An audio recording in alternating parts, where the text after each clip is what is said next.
So this is what happened. Fire. Dès que je lui dis un truc, je dis ouais, de toute façon, c'est bon.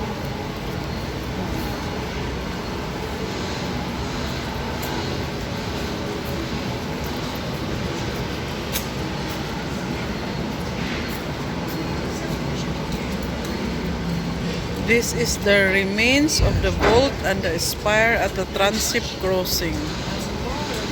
Yeah, and remains of the framework, the extrados of the vault. So this is the one. And next, clearing the debris from the fire with the help of remote controlled robots.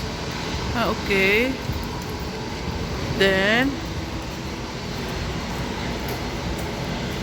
sorting an inventory of remains in the tents installed in the square outside Notre Dame. And preparation of a bracket to be crane lifted under the flying buttresses. Okay. And crane lifting a bracket on the northern side of the choir. Okay, this is the one.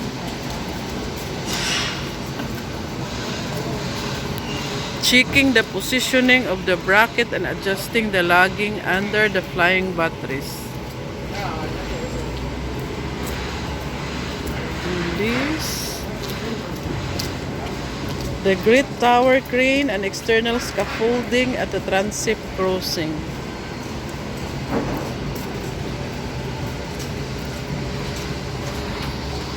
Crane operator in this cabin at the Notre Dame work site.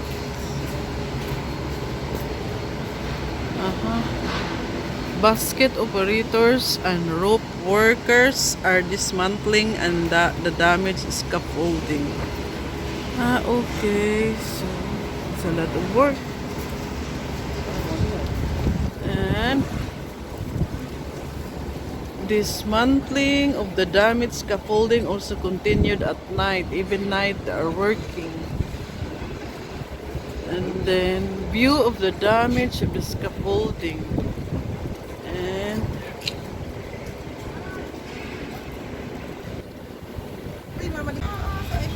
be careful. so this is it. This is the Notre Dame now. I don't know if you can get inside because it's not yet.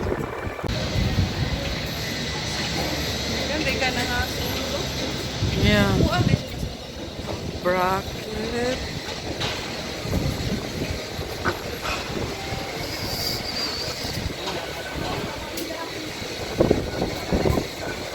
Aerial view of the cathedral.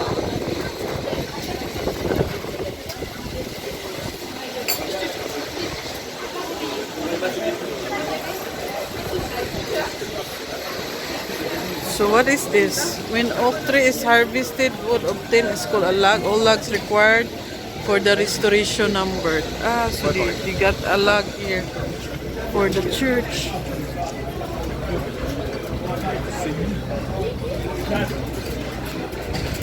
Friends,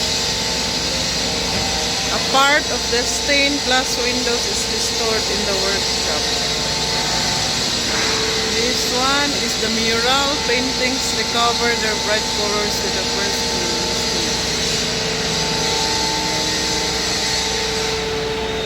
The dust and so document the status.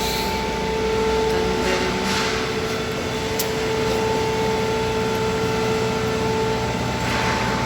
they are still working up to now.